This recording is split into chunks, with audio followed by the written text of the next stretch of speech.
Good morning students, आपका online class में हार्दिक स्वागत है। आज हम बीएससी फर्स्ट ईयर विषय पर्यावरण अध्ययन यूनिट फर्स्ट पर्यावरण अध्ययन की प्रकृति के टॉपिक पर्यावरण संरक्षण एवं संवर्धन से आज अपने अध्ययन की शुरुआत करेंगे। हम पूर्व में पर्यावरण संबंधी समसामयिक मुद्दे के अंतर्गत प्राकृतिक मुद्दे और मानवीय मुद्दे का हमने पूर्ण रूप से अध्ययन कर दिया। अब हम पर्यावरण संरक्षण एवं संवर्धन से आज के अपने अध्ययन की शुरुआत करेंगे, जिसमें मानव और प्रकृति के मध्य हमारा घनिष्ठ संबंध रहा है। मानव जीवन के समस्त क्रियाकलाप प्रकृति गोद में ही या प्रकृति के अंचल में ही संपन्न हुए। हमारे चारों ओर प्रकृति है, हमारे चारों ओर पर्यावरण है तथा मानव निर्मित वातावरण भी है। सभी मिलकर पर्यावरण की संरचना करते हैं, अर्थात जिस मिट्टी में पेड़ पौधे उगते हैं, जिस भूमि पर हम रहते हैं, जो जल हम पीते हैं, जिस वायु में हम श्वास लेते हैं, जिन वस्तुओं का खाकर हम अपनी भूख मिटाते हैं, वे सभी वस्तुएं हमारे पर्यावरण का निर्माण करती हैं। पर्यावरण प्रदूषण वर्तमान में हमारे लिए भीषण समस्या है। आने वाले समय में जहरीली, विषाक्त एवं प्रदूषित वातावरण की कल्पना से ही मानव सिहर उठता है। वास्तव में यह एक बहुत बड़ी विकट समस्या है। वास्तव में प्रदूषण भी मानव की वैज्ञानिक तकनीकों का उत्पाद ही है। 20वीं शताब्दी में जनसंख्या वृद्धि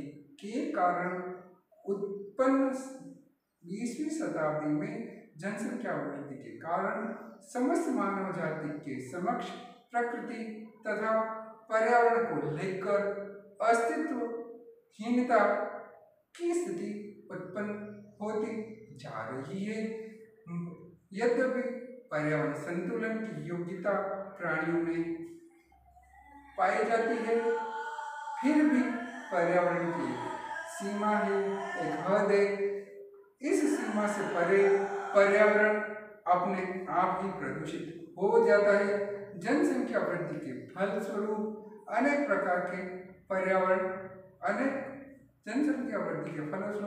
अनेक प्रकार से पर्यावरण प्रदूषित हो रहा है। वर्तमान समय में विश्व में दिन प्रतिदिन पर्यावरण प्रदूषण की गति तीव्र हो रही है। आणविक विस्फोट, रासायनिक रिसाव,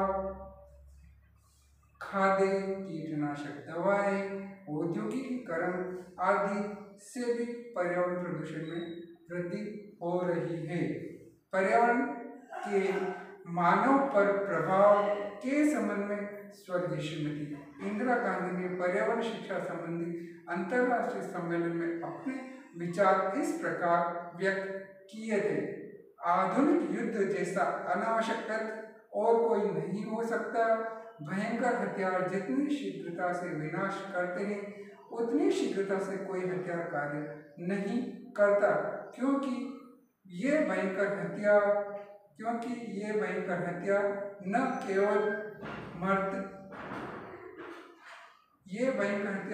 केवल मारते हैं, बल्कि जीवित अजन्मे शिशुओं को भी जीवित रहते हुए मार देता है, विकृत और अपंग बना देता है।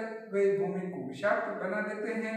कुरूपता, अनुर्वरता तथा बंजरता का लंबा कार्यक्रम अपने पीछे स्थायी रूप से छोड़ देता है। पर्यावरण के मानव पर प्रभाव के संबंध में स्वर्गीय श्रीमती इंदिरा गांधी ने पर्यावरण संबंधी अंतर्राष्ट्रीय सम्मेलन में अपने विचार इस प्रकार व्यक्त किए। आधुनिक युद्ध जैसा अनावश्यक तत्व और कोई नहीं हो सकता है। भयंकर हथियार जितनी शीघ्रता से विनाश करते हैं, उतनी शीघ्रता से कोई हथियार कार्य नहीं करता, क्योंकि यह भयंकर हथियार न केवल मारते हैं, बल्कि जीवित अजन्मे शिशुओं को भी जीवित रहते हुए मार देता है, विकृत और अपंग बना देता है। वे भूमि को विषाक्त कर देते हैं। कुरूपता, अनुर्वरता तथा बंजरता का लंबा कार्यक्रम अपने पीछे स्थायी रूप से छोड़ देते हैं। यह स्पष्ट है कि जो पर्यावरण संकट हमारे आमने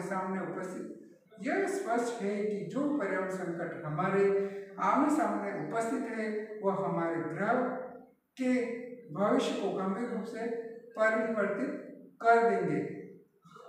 हम में से कोई भी अप्रभावित नहीं रह सकता, चाहे वह अपनी कितनी भी क्षमता रखता हो, शक्ति अथवा परिस्थितियां कुछ भी क्यों न हो। पर्यावरण संरक्षण के संबंध में सन 1989 में टोरंटो सम्मेलन को संबोधित करते हुए वहां के प्रधानमंत्री ने कहा था कि हम प्रकृति के साथ बहुत हानिकारक खेल चुके हैं। अब समय आ गया कि हम अपनी मानसिकता में परिवर्तन लाएं।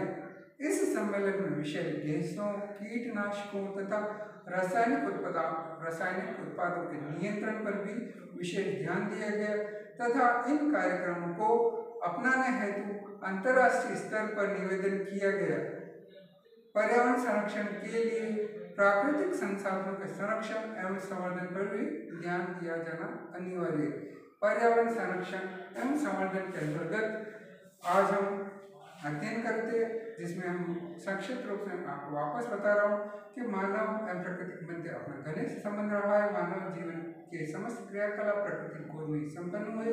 हमारे चारों ओर प्रकृति है तथा मानव निर्मित वातावरण भी है। सभी मिलकर पर्यावरण की संरचना या निर्माण करते हैं, अर्थात जिस मिट्टी में पेड़ पौधे उगते हैं, जिस मिट्टी में हम रहते हैं, हम जल पीते हैं, जिस वायु में हम श्वास लेते हैं, जिन वस्तुओं को खाकर हम अपने भूख का शमन करते हैं, ये सभी वस्तुएं हमारे पर्यावरण का निर्माण करते हैं। पर्यावरण प्रदूषण वर्तमान समय में भीषण समस्या है। आने वाले समय में जहरीले विषाक्त तथा प्रदूषित वातावरण की कल्पना से मानव सिहर उठा है। वास्तव में यह प्रदूषण भी मानव की वैज्ञानिक शक्तियों का ही एक उत्पाद है।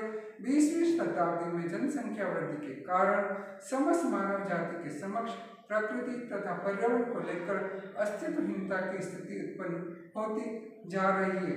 यद्यपि पर्यावरण संतुलन की योग्यता प्राणियों में पाई जाती है, फिर भी पर्यावरण की एक सीमा होती है। इस सीमा से परे पर्यावरण अपने आप ही प्रदूषित हो जाता है। जनसंख्या वृद्धि के फलस्वरूप अनेक प्रकार से पर्यावरण प्रदूषित हो चुका है। वर्तमान समय में विश्व में दिन प्रतिदिन पर्यावरण प्रदूषित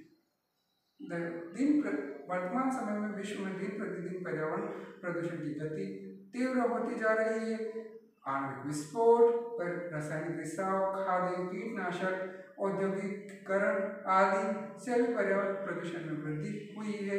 वहीं स्वर्गीय इंदिरा गांधी ने पर्यावरण शिक्षा संबंधी अंतर्राष्ट्रीय सम्मेलन में अपने विचार इस प्रकार व्यक्त किए: आधुनिक युद्ध जैसा अनावश्यक तथ्य और कोई नहीं हो सकता। भयंकर हथियार जितनी शक्ति से विनाश करते हैं, उतनी शक्ति से कोई हथियार कार्य नहीं करता है। ये भयंकर हथियार न केवल मारते बल्कि जीवित अजन्म शिशुओं को भी मार देते तथा विकृत व अपंगता पैदा कर देते हैं। वे भूमि को विषाक्त करते हैं। कुरूपता, अनुरूपता तथा बंजरता का लंबे समय तक असर अपने पीछे स्थायी रूप से छोड़ देते हैं। यह स्पष्ट पर्यावरण संकट हमारे साथ यह स्पष्ट हो गया है कि पर्यावरण संकट हमारे आमने सामने उपस्थित है। वह हमारे ग्रह के भविष्य को गंभीर रूप से परिवर्तित कर देंगे। हम में से कोई भी अप्रभावित नहीं रह सकता, चाहे वह कितना भी क्षमता रखता हो, शक्ति अथवा परिस्थितियां कुछ भी हो। पर्यावरण संरक्षण के संदर्भ में सन 1989 में टोरंटो में एक सम्मेलन का आयोजन किया गया। तब टोरंटो के प्रधानमंत्री ने कहा, हम प्रकृति के साथ बहुत खतरनाक खेल चुके हैं। अब हमें अपनी मानसिकता को बदलने का समय आ चुका है। इस सम्मेलन में विषैली गैसों, कीटनाशकों तथा रासायनिक उत्पादों के नियंत्रण पर भी विशेष ध्यान दिया गया तथा इन कार्यक्रमों को अपनाने हेतु अंतर्राष्ट्रीय स्तर पर निवेदन किया गया। पर्यावरण संरक्षण के लिए प्राकृतिक संसाधनों के संरक्षण एवं संवर्धन पर भी विशेष ध्यान दिया जाना अनिवार्य है। ये पर्यावरण संरक्षण एवं संवर्धन का कुछ हिस्सा जिसके बारे में हमने अध्ययन किया। बाकी शेष हिस्से का हम कल अध्ययन करेंगे। आप घर पर रहिए, सेफ रहिए। नमस्ते।